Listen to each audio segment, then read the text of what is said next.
healthcare, hospital services, pharmaceutical manufacturing companies, specialty chemicals. Okay. A basket of these, these are the kind of companies that are there in this segment. And I think more and more service-led companies or services companies will kind of try to access this market to be able to grow maybe domestically as well as internationally, professionalize, get shareholders who will kind of rally for this company. So a lot of exciting stuff is going to happen.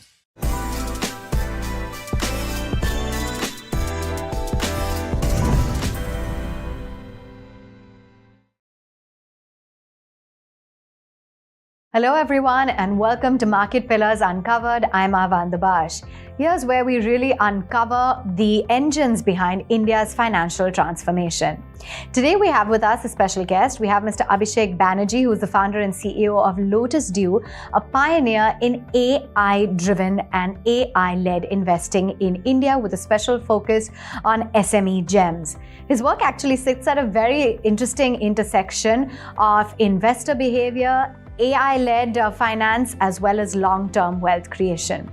On today's episode, we will put the spotlight on SME investing opportunities, how Lotus Dew is decoding investor behavior, what the outlook is on AI investing, and how you can as well create your own microscope and identify SME opportunities early. So let's get started. Thank you so much for taking time out and joining in. So I just wanted to start with what problem you believe Lotus Dew was really identifying. What were the existing models not picking up that you believe that intervention of Lotus Dew was required? And if you could tell us a little bit about your background as well. Sure. So, I started my investing career with NN Partners. Now it's acquired by Goldman Sachs. And then subsequently I worked for a sovereign fund managing sovereign money. And then for a hedge fund called Alpha Parity under the aegis of Franklin Templeton International. Across these experiences, one of the things that I encountered when I was working for the sovereign fund was that I could meet a lot of fund managers who would run money in different ways. And they were all extremely smart people, so but they were all often wrong. Benchmark. So what I kind of realized, and I was very young then, is that it is not really how smart you are that makes a difference in the market, but it's more like how you perceive, how observant you are. Okay. And one of the things that I figured was that, of course, we try to observe value from looking at macro data, looking at balance sheets, but there is also a way to measure conviction by looking at what people do with their money. And when I was working for the sovereign fund, one of the things that I learned very deeply is that where do you get regulatory disclosures of institutions and where they disclose how are they positioned with their money. And you can get that from many countries and many institutions. And the idea popped in my head is, why can't I take this data where I can measure change in conviction globally and use that as a way to complement how we screen for stocks in India. And that's how basically Lotus Dew was born. And when I look back, I think, all my life, I always wanted to set up my own, shop in India.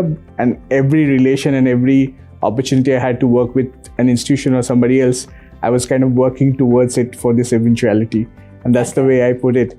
But broadly what we do is in AI, you can measure these changes in conviction, looking at the holdings of institutions across the world and juxtapose it or kind of compare it with how they behave with their money. So for example, if somebody is getting an inflow in their fund, are they buying the laggards or are they buying the ones that have made most money, and how have those bets fared in the past, and how have they changed their position when these kind of bets have played out? And you can measure it in aggregate. So we track close to 8,000 investors globally through AI and data analysis, and we are able to kind of very clearly see from a long-term investing standpoint, how do people behave with their money when they're actually putting their money to work.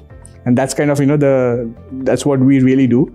And the second thing we discovered is that yes, balance sheet is a great place to find value for companies, but sometimes the value is created before even if it shows up in the balance sheet subsequently, right? And one of the things we discovered is that in India, there are close to 3,000 companies that are less than 1,000 crore in market cap that nobody bothers about, right? Everybody is looking at the top 700 stocks because it's very hard. It's really hard to do. I mean, if you imagine a setup where you have like 5 analysts looking at 3,000 companies, 500 companies each analyst, they're going through 2-3 companies a day.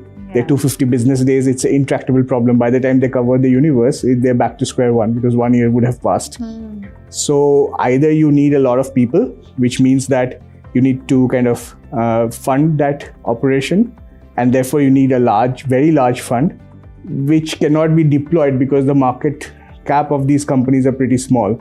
So there is a gap in the market where investor behavior coupled with microcap based on corporate governance is a way we saw as a kind of position where there was hardly any solution available for Indian investors, and that's kind of what we focused on. So we focus on AI-led investor behavior analysis coupled with corporate governance screening for really small companies. Okay. It's quite interesting there because you talk about the importance of behavioral finance, and I think that has a big part to play as well.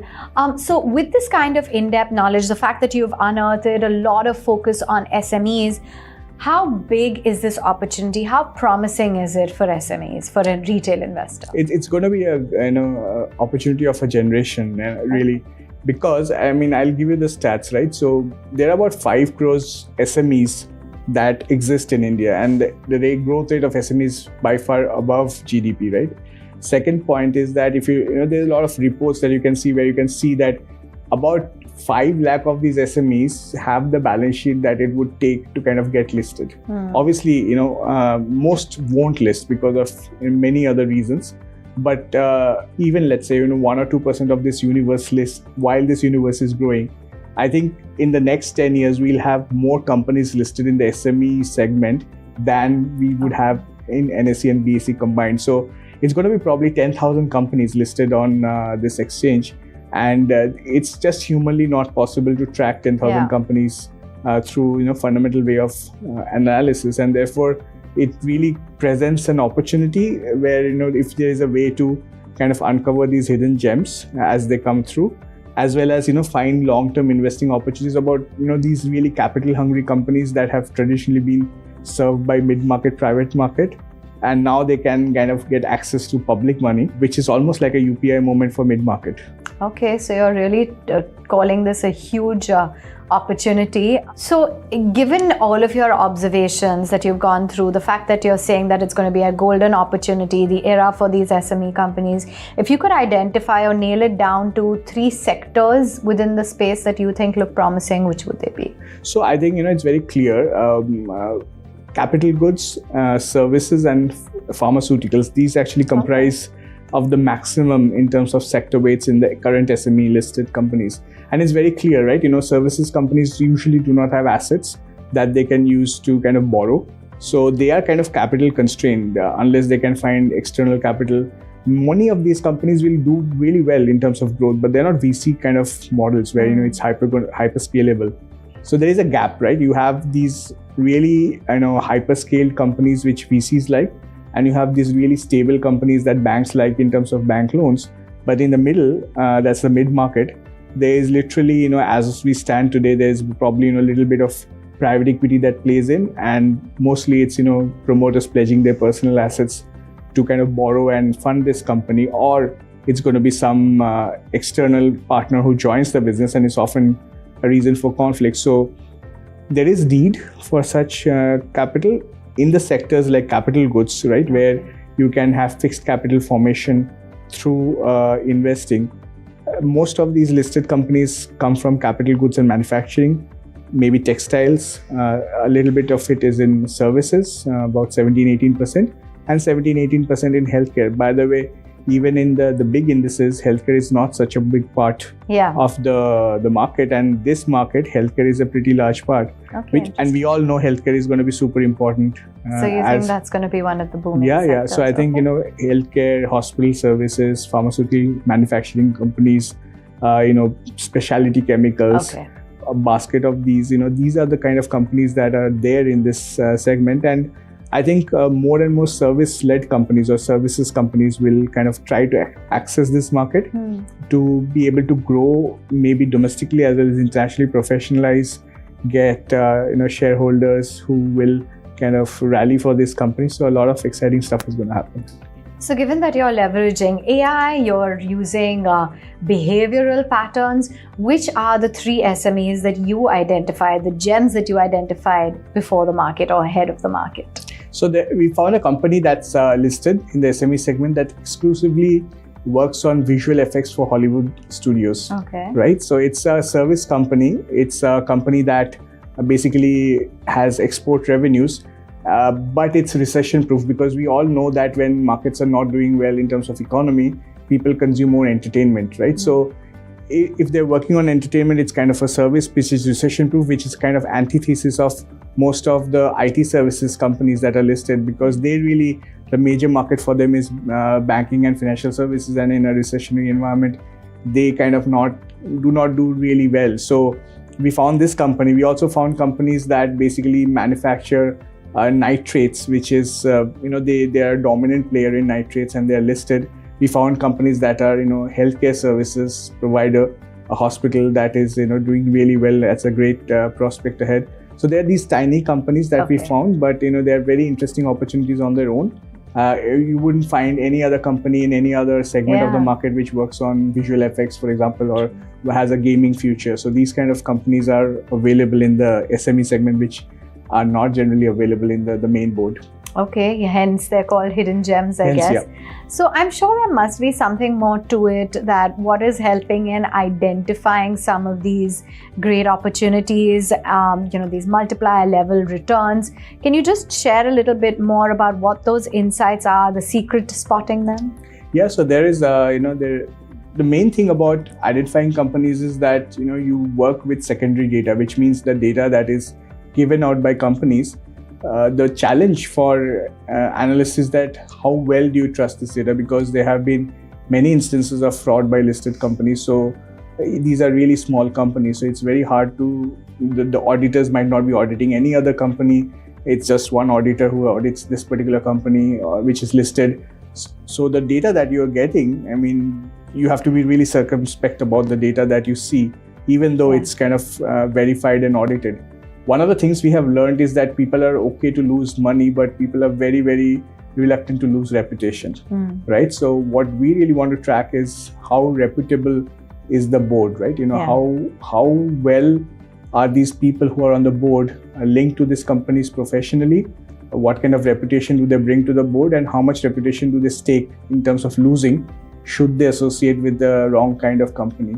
And that has served to be a great signal as a way to identify something interesting about these companies, because what you see is that there are great professionals who are sitting on the boards of really high quality companies, but also on the boards of these really tiny companies, and you stop and think, why would they do that? It's only because board members, as insiders of the company, they see prospects that minority shareholders who are looking at the secondary market cannot see. So you have to understand that either if it's not for a family reason or it's not excessive board sitting fee, the only reason they would do this is that they see something extremely high value in that company, where they're willing to take that risk on their own reputation to be part of this small company. And that's been a great signal. That's been a way to identify these hidden gems, because now you can start looking at these companies, right? What is that this person sees that we don't see yet? Yeah. And that has been the key trigger. Next is that these have to be consistent, which means it's very hard to be consistent in anything that you do. And it's even more hard to be consistent with business. But businesses which achieve consistency, be it in the form of operating margins, be it in the form of tax payments, where tax payments are not varying a lot, because that signifies business model changes, or being consistent with operating margins. It's very hard to do it in a business, and if you're consistent and able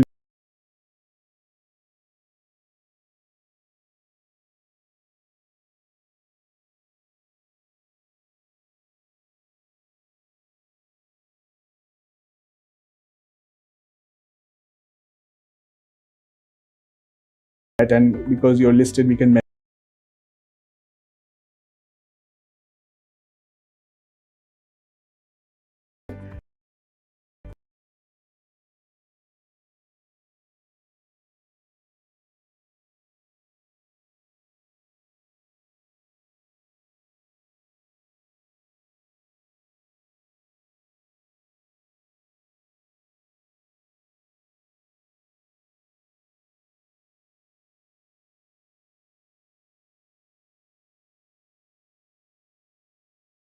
has served to be a second best way of identifying, they are good businesses. And third, and the most important that we look for, is a way to find what we call micro monopolies, right? So these are small companies, often very small. They operate in a market which also is small, but they are like the biggest in that market. So they're biggest in a niche, and they are consistent, and they're run by high quality, trustable boards. So that's kind of the secret sauce. Okay, that's the criteria. But on the flip side, what would be the red flags that would stop you from spending time or even money on a company? One thing we have learned is, what we do with AI also is we look at the tax litigation history. For example, we look at how these companies have been paying taxes, be it in numbers, be it in tax litigation they are into. There's one thing called tax planning, and there's another thing called tax avoidance, right? So what we want to glean from that is, are they trying to be tax smart or tax non-compliant? And if there is a problem there, I think that's really a red flag, because tax authorities are very detailed, and often they catch the right thing, right? So we think that's a big red flag of when we analyze that. So we have connections with databases that have past case history, and we try to estimate, given this is the language, of course, with these kind of text-based AI models, what is the likely outcome and how have those cases fared. It's not really about we are trying to predict what the case is going to be. It's more about what kind of incidence is this, right? And is this a planning incidence or a sort of avoidance incidence? That's been a great indicator. Second thing we focus a lot on is change in the board. So if there's turnover at the top, things are not good, right? So that has always been the right way of looking at companies. It's a ship. There are a lot of things which are uncertain. One thing you should be certain about is your team, right? Because they are going to kind of be piloting this ship. So if there's turnover at the board level, or there's turnover in the management, that's usually a bad signal. And we look at that very carefully sometimes. Often we reject companies just because of that. And then finally, of course, the most important thing is, are they growing and consistent, right? Are they struggling, right? We are not interested in turnaround stories or special situations. That's a different style of investing. We don't do that. But these for us are the really three main red flags, and we don't go ahead with companies which produce these. Good to know. So once a company has actually passed that criteria, they are not on the red flag list. How does one go about this SME research? Typically, how long does it take, whether one is investing in IPO or pre-listing? Yeah, so post-listing, right? Post-listing, yeah. Pre-listing, IPO, there are a couple of ways. Let's say there was a particular way of accessing QIB quota through AIFs, where you could be part of an AIF and access QIB quota, get pre-listing gains. IPO pop, as it's called famously, it's difficult to kind of get these companies before IPO and then always expect a return. The main reason is that you behave differently in a private market and you got to behave differently in a public market setup, right? And many companies find this a challenge where they have been thriving and successful raising money in private markets. Suddenly it becomes difficult for them to anticipate what the public market expects from them, right? And this situation often creates problems. So it's always better because you have so many choices, right? There are 3,000-4,000 companies. It's not necessary to go after the companies which do not have a track record. We always prefer companies that have a track record in the public market to see how they have fared, right? And that has kind of been the case for us. So for someone who doesn't have the time to really devote to this detailed, in-depth research, can they really benefit from the SME opportunity, and if so, how? Yeah, so I think this requires a lot of research, and by the way, the SME market, the stocks do not trade in single quantity; they trade in lots, like futures do, which means that you got to invest at least 1 or 2 lakh per share before you can take exposure, and often these are very liquid. It's a kind of different market where there's a dedicated market maker for the stock, and they're required to provide two-way quotes 70% of the time for the first 3 years after listing. So that means that you are guaranteed liquidity in a certain sense, but you could also have a bid-ask spread as big as 20%. So if you buy the company and sell it immediately, you immediately lose 20%. So it's a very treacherous market. Without research, it's going to be really, really tough to get it right. We do recommend professional products. I mean, it's definitely not something casual research can do. Absolutely. Also, there are no sell-side research reports. So if you go on different websites where some broker houses or some research providers do publish public reports on companies, you'll never find any of these companies there. So which means that you have to do all the groundwork yourself, right? And professional research is, what I would recommend. Absolutely, because treacherous, as you said. It's very treacherous. Otherwise. It's, you could easily lose money. Absolutely. In fact, we did an analysis where 43% of the companies actually lost money post IPO. So, you're likely to lose, 50% of the time you're likely to lose money if you have invested in, these IPOs. Yeah. So, while IPO is a great way to get that pop, but, 50% chance that you could be wrong. Absolutely, and get your fingers burnt. Yeah. What about AIFs? Because that is an interesting option, but what are the checks and balances that one needs to put in place before investing via this route? Yeah, AIFs are a great vehicle for this kind of stuff. There's, AIF category 1. There is a special carve out for SMEs. However, the challenge is that even though there is a carve out, the market is not that big yet.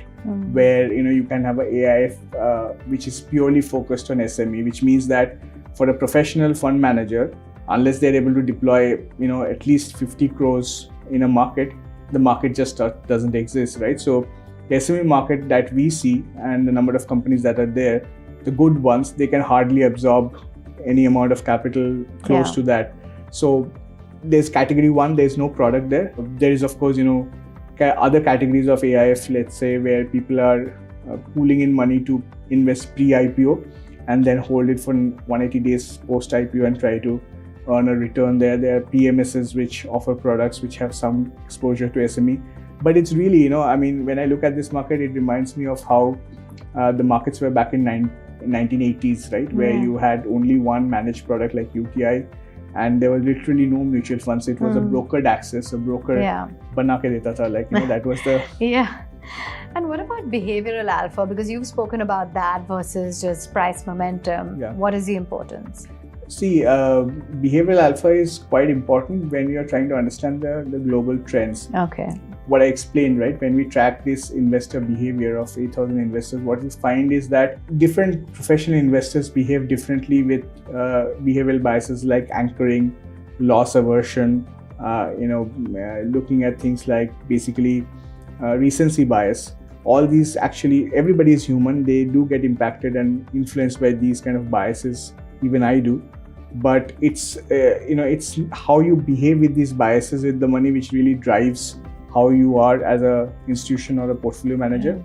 And if you can measure this across time and then aggregate this across different people, though this data is delayed, often delayed by 60 days. So what you lose in terms of immediacy of the data, you get back much more in terms of robustness, because it's not just me thinking that I can outsmart the market. It's basically I'm measuring a lot of people who are supposed to be, professionals in the market, and not crowd intelligence, right? So we are not measuring momentum. We are not measuring what the general market is doing. We are basically measuring how professionals trained in the market are behaving with their money, and use that signal to build bottom up where their dominant conviction lies. So it's really more about, how they see the global macro from their positioning.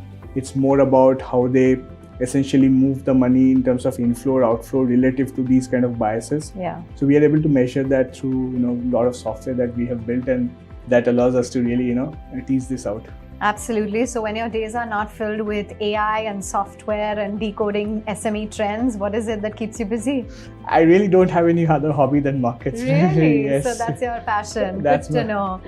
And I think that clearly is reflecting in what you've built. So thank you so much for joining in. You've really opened our eyes to this huge SME opportunity that, as you said, is a big one that's going to explode in the next few years. And thank you for walking us through all of the details on behavioral aspects for consumers, as well as how technology plays a big role. It's been a pleasure to interact with you, and thanks for all the great questions.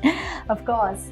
So that brings us to the end of this episode. I hope you certainly had your eyes open to the SME opportunity, but do remember there was a huge caveat that the professionals really know how to do it. It would be a very dangerous opportunity and you can get your fingers burnt and your hard-earned money lost if you don't exploit that. I hope you enjoyed watching the episode. Do remember to subscribe to Money TV and thank you so much for tuning in.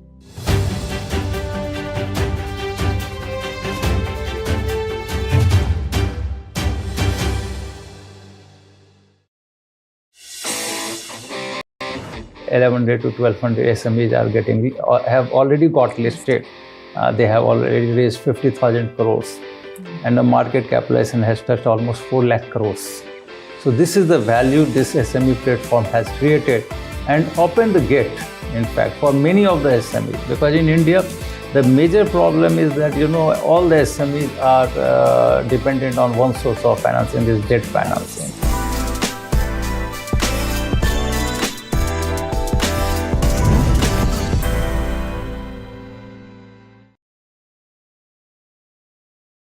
Welcome to the Market Pillars Uncovered series. Today we'll be talking to someone whose work is shaping the future for Indian SMEs.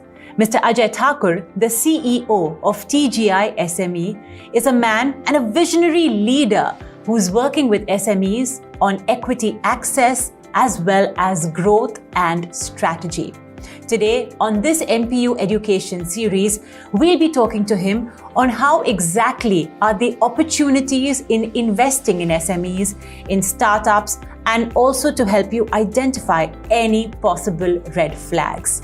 Mr. Thakur, thank you so much for joining us today on Money TV. When we talk about the financial evolution in India, we'd be amiss to not take your name because you've been at the genesis of it all, and especially when it comes to promoting the growth of MSMEs, which are obviously the backbone of the Indian economy.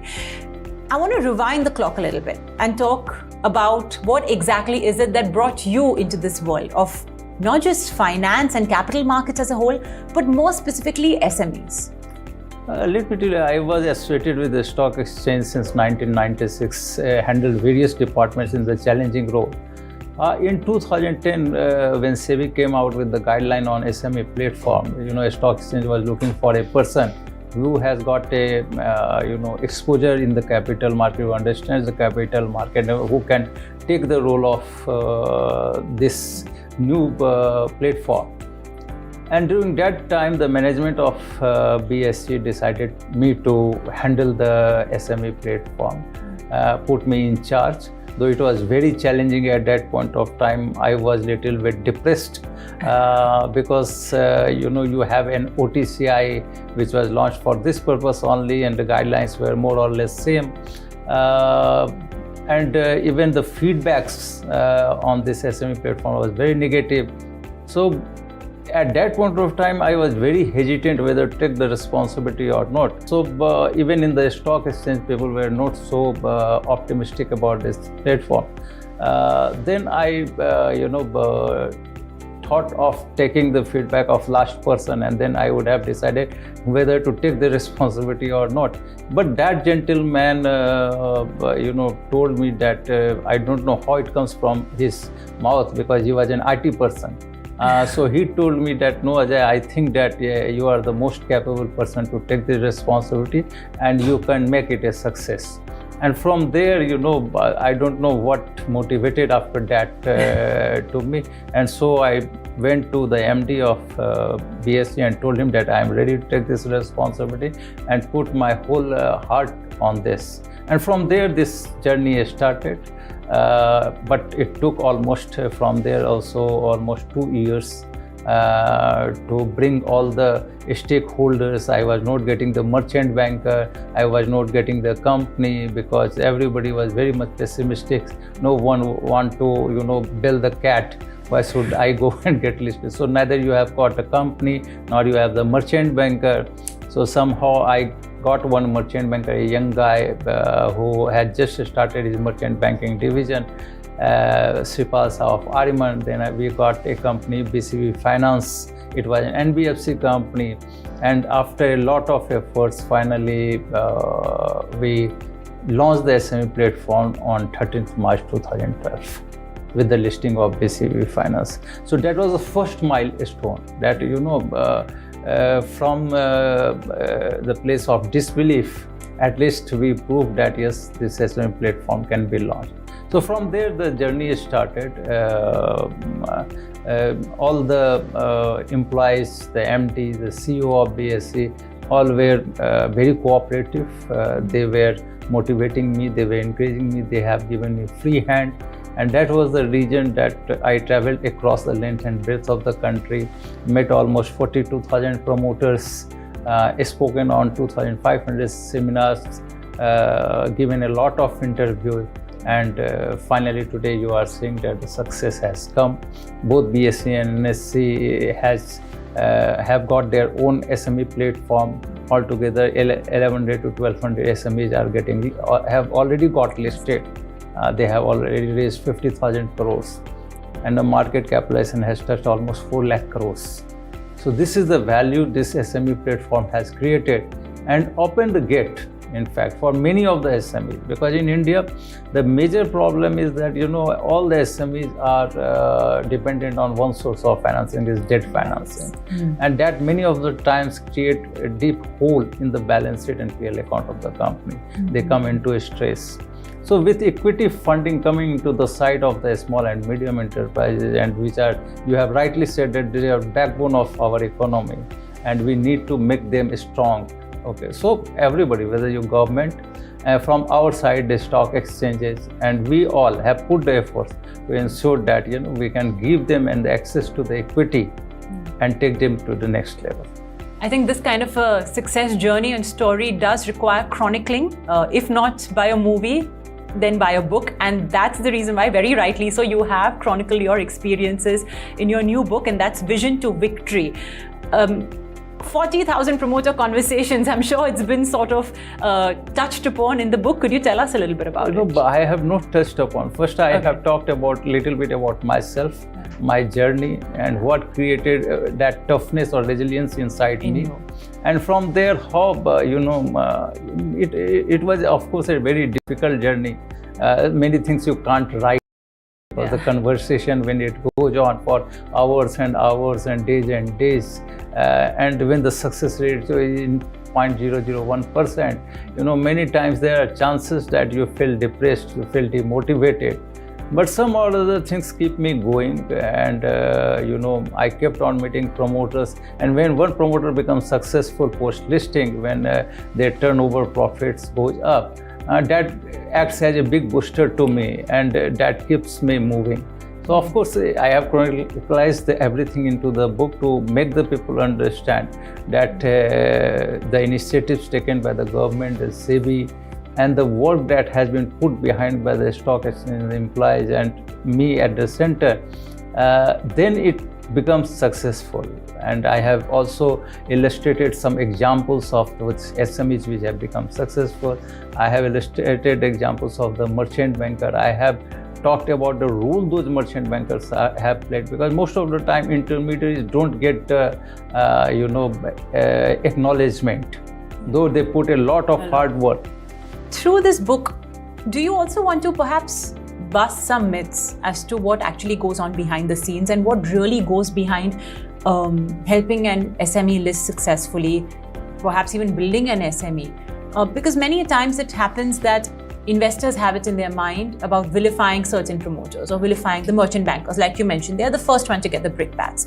So through this book, do you aim to bust some myths and give all investors and all stakeholders a reality check behind an SME and its listing journey? Of course. You are totally right that I have tried to demystify it and remove all this negativity around this ecosystem.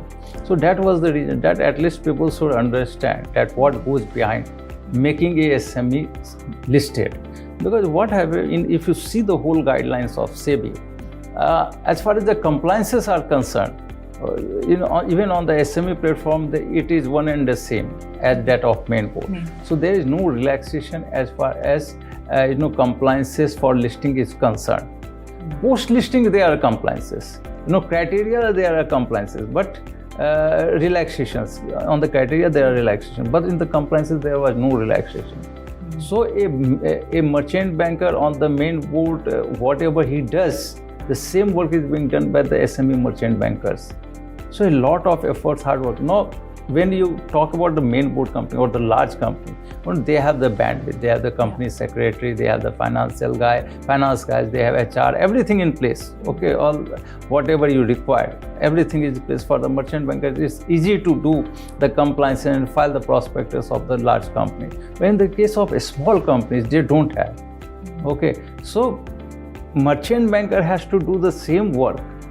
Okay, Probably more. But even more. Yeah. Okay, because the way I have told the merchant banker was you don't expect the SME promoters to provide you everything. Yes. You need to send your 2% to their office, ensure that everything is in place. Or if it is not placed, then help them in making them well compliant. Okay, so these merchant bankers have done. Then also there was a cost sensitiveness because they can't pay that much. So they have kept the cost minimal and ensure. What I have told the merchant banker that, see, if out of these are the startups, it's like investing your money in these SMEs, these startups, your efforts, everything you put in these. If these companies will become big, then automatically you will also become big. You will also create wealth. And that was the reason why these merchant bankers remain motivated. Though they have initially, have to do a lot of hard work, they don't get the reward that they should have got. But I think finally, as the valuation kept on going up, these merchant bankers also got rewarded. I want to gain some insights from your own experiences with promoters. You've spoken to close to 42,000 promoters, and obviously by that extension, their companies as well. When you speak to them, there are obviously certain red flags that you are able to today identify very easily. So, as somebody who's worked with them and as an investor too, could you share some instances perhaps where you have felt that, okay, I think I would want to stay away from this company, and perhaps you'd advise other investors about the same as well?